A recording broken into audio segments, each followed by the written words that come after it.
Olá, alunos e alunas do 9º ano. Nessa aula, nós vamos falar sobre regime militar no Brasil, quando presidentes militares assumiram o governo entre 1964 e 1985.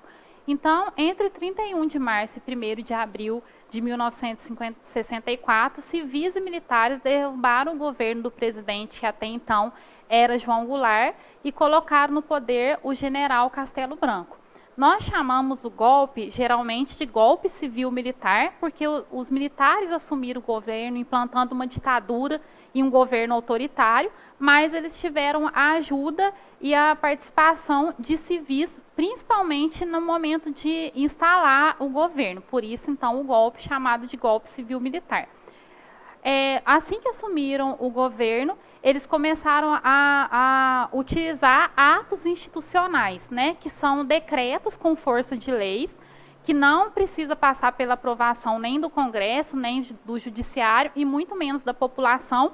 Então, era um governo autoritário que, por causa desses atos institucionais instituídos mesmo pelos presidentes militares, parecia que estava dentro da legalidade. Então, o primeiro ato institucional instituído já em 1900 dava ao presidente da República o poder para suspender os direitos políticos de qualquer cidadão, cassar mandatos de parlamentares já eleitos, e por ele também as eleições para presidente passaram a ser indiretas. Então, os presidentes militares desse período eles foram escolhidos pelo Congresso Nacional e não pelo voto da população. O primeiro presidente, então, que assumiu, Castelo Branco, governou de 1964 até 1967. Nós estávamos ainda no contexto da Guerra Fria, né, de um lado os Estados Unidos capitalista e do outro a União Soviética socialista, e ele aliou-se, então, aos Estados Unidos. Para controlar a inflação e a economia, Castelo Branco adotou medidas como, por exemplo, cortar gastos do governo, aumentar impostos e comprimir o salário dos trabalhadores. Nesse período também é que foi criado o FGTS. O ato institucional número 2, ainda no governo dele, extinguiu todos os partidos políticos. Então, no período da ditadura militar, existiam apenas 2 partidos políticos. A ARENA, a Aliança Renovadora Nacional, que era o partido que apoiava a ditadura militar, e o MDB, que era o Movimento Democrático Brasileiro, que fazia uma oposição, mas uma oposição ao governo controlada, né, até onde o governo militar permitia. O ato institucional número 3 estabeleceu que as eleições para governadores dos estados também seriam indiretas, e que esses governadores é que nomeariam os prefeitos das capitais. Ou seja, os brasileiros, durante esse período da ditadura militar, perderam a participação política de forma muito grande, né, não escolhendo mais os principais cargos políticos, como presidente, governador e prefeito das capitais. O ato institucional número 4, ele estabeleceu a Constituição, que incorporou esses atos institucionais e também ampliou os poderes do presidente da República. No seu governo ainda foi criada a lei de imprensa, né, que intensificou a censura. Então, na imprensa da época, não podia sair qualquer notícia que criticasse o governo militar, por exemplo. Foi implantada também a Lei de Segurança Nacional, que dava à Justiça Militar o direito de julgar os crimes que eles consideravam crimes de subversão. Depois assumiu Arthur da Costa e Silva, que governou de 1967 a 1969.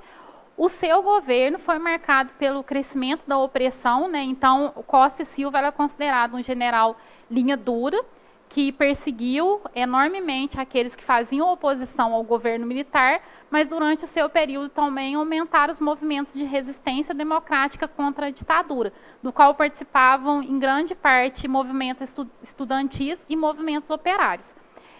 Durante esse período, e uma manifestação que aconteceu no Rio de Janeiro, morreu um estudante secundarista em uma dessas manifestações, o que provocou uma onda de protestos, e um dos protestos mais conhecidos foi o chamado Passeata dos 100 mil. Diante do aumento dessa oposição, desses movimentos de oposição ao governo militar, durante o governo de Costa e Silva foi decretado o ato institucional mais rigoroso, mais opressivo da ditadura militar, que foi o AI-5. Esse AI-5 permitia ao presidente, dava ao presidente o poder de fechar o Congresso Nacional, de intervir nos estados e municípios, de decretar estado de sítio e de suspender o direito de habeas corpus no caso daqueles crimes que eles consideravam crimes de subversão. Aí nós temos, então, uma imagem da passeata dos 100 mil, né, realizada no Rio de Janeiro, em protesto contra a morte desse estudante que morreu em confronto com as forças policiais e uma manifestação, em 1968. Em 1969, foi instituída a emenda constitucional que ampliou ainda mais os poderes do presidente e incorporou à Constituição a possibilidade de pena de morte, de banimento e a prisão perpétua também, de novo, daqueles que se opunham à ditadura militar e que eles consideravam que haviam praticado crimes de subversão. O próximo presidente, então, foi Médici, que governou de 1969 até 1974. Ele teve um governo extremamente repressivo, com a invasão de universidades, perseguição de artistas, professores, estudantes, sindicalistas.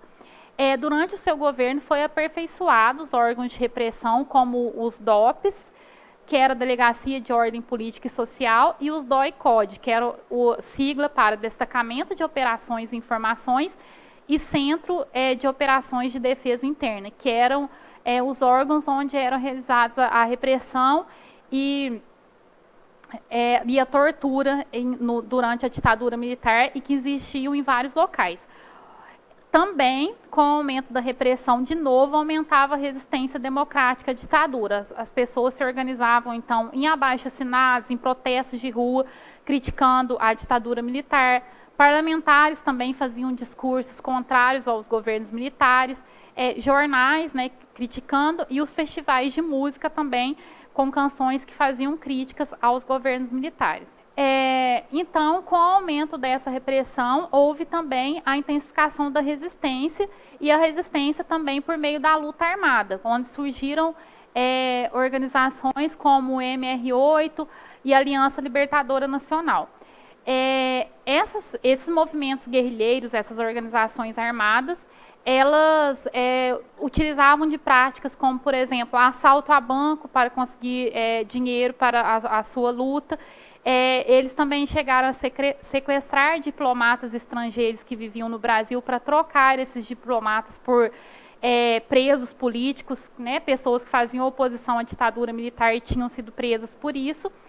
E esse governo, ele fez uma guerra extensiva contra essas organizações armadas, e em 1973 já havia conseguido destruir, então, esses movimentos guerrilheiros. O governo ele não utilizava só a violência para se manter no poder. A propaganda dos governos militares ela também foi muito importante para que eles conseguissem se manter no poder por mais de 20 anos.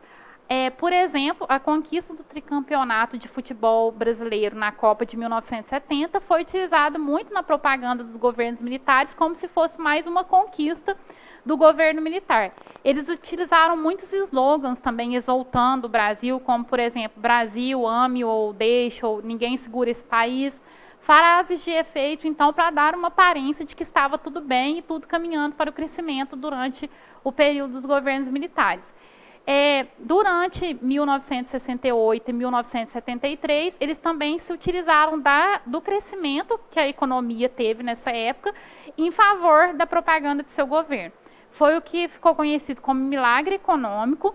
Então, nesse período, a economia cresceu em média 11% ao ano, a inflação manteve-se baixa e houve um aumento do comércio externo. Só que esse crescimento da economia ele não atingia todos os setores, né? A classe mais baixa que tinha os seus salários sem muito crescimento, para essas pessoas esse crescimento na economia não chegou, e a partir de 1973, então, a economia não continuou crescendo mais, tanto por fatores externos, como, por exemplo, o aumento substancial no preço do petróleo naquela época, quanto por questões internas, né, que a maioria da população não tinha mais condições de comprar o que as empresas produziam, então a economia ela estagnou e parou de ter esse alto crescimento. No governo de Geisel, que governou de 1974 a 1979, iniciou-se aos poucos uma abertura política, né, que caminharia para a volta da democracia, mas de forma muito lenta. E Geisel mesmo falava que ele pretendia fazer uma abertura política lenta, gradativa e segura. Então, em 1974, ele permitiu a propaganda eleitoral para as eleições parlamentares, e aí era um governo que dava um passo para frente e um passo atrás. Né? Com a propaganda eleitoral, muitas pessoas da oposição, do partido da oposição ao regime militar, foram eleitas para o parlamento. Então, ele criou outra lei que proibia, por exemplo, os debates políticos ao vivo.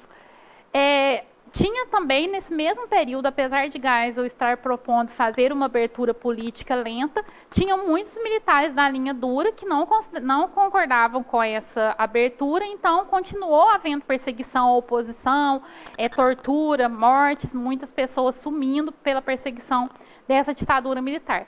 Foi nesse contexto, durante seu governo, que o jornalista Vladimir Herzog foi encontrado morto em uma cela, depois que ele foi convocado para ir depor sobre uma suposta ligação dele com o comunismo e um quartel do 2º Exército em São Paulo. A versão oficial contada pelos militares foi de que ele havia se suicidado na cela, né? Então ele foi encontrado enforcado, mas, né, se descobriu e na época já se suspeitava que ele foi torturado e executado pelo governo militar. E isso também gerou uma série de novos protestos, então, contra a ditadura militar. Continuando para essa abertura política lenta, em 1978 foram extintos aqueles atos institucionais, então, que tirava direitos da população, direito de participação política, que aumentava o poder do presidente da República. Esses atos institucionais, então, eles foram extintos em 1978. Em 1979 foi aprovada a Lei da Anistia. Essa Lei da Anistia, então, perdoava os crimes cometidos por aqueles que estavam presos, acusados de crimes políticos. Então, muitos brasileiros que estavam exilados, que tinham saído do país por fazer oposição à ditadura militar, puderam voltar. Políticos que até então tinham tido seus direitos políticos cassados, não podiam concorrer a cargo nenhum, puderam voltar a participar da política. Voltaram a surgir novos partidos políticos, né? Lembrando que durante boa parte da ditadura militar só existiam 2, então surgiram novos partidos políticos. Por outro lado, essa lei da anistia ela também perdoou aqueles militares que haviam cometido crimes contra os direitos humanos, que haviam torturado e assassinado opositores da ditadura. Né? E é uma lei que então gera polêmica por causa disso até os dias de hoje. Por fim, Figueiredo, que governou de 1979 até 1985, ano em que a ditadura militar chegou ao fim. No seu governo, o país estava em uma crise econômica e as manifestações de resistência ao regime se intensificaram. Então, nós vimos que durante um período de 1968 até 1973, o Brasil passou por aquilo que ficou conhecido como milagre econômico. A economia estava crescendo. Quando esse crescimento econômico ele se estagnou e começou a cair, muitos daqueles grandes empresários que antes apoiavam o regime militar pararam de apoiar também, já que eles não estavam mais tirando vantagem do governo militar. Então, com isso, a resistência, a oposição, as manifestações contra o governo militar, elas também aumentaram. Nesse período, ocorreram greves dos metalúrgicos do ABCD paulista, que exigiam tanto reajustes salariais como também liberdades democráticas, né, a volta da democracia no país. Em 1979 foi aprovado o fim do bipartidarismo, então voltaram a existir diversos partidos políticos. Em 1980 foram retomadas as eleições diretas para governador. Em 1983, o deputado Dante de Oliveira propôs uma emenda constitucional pedindo que as eleições para presidente da República voltassem a ser diretas. Isso também levou àquilo que nós chamamos de campanha direta já, que, como a imagem aí ao lado está mostrando, foi uma série de comícios em defesa da volta das eleições diretas para presidente da República, que foram realizadas em todo o Brasil nos anos de 1983 e 1984. Mesmo com a ampla aprovação da população, essa emenda constitucional ela não foi aprovada no Congresso Nacional, então o próximo presidente, após esse presidente militar, ele ainda seria eleito de forma indireta.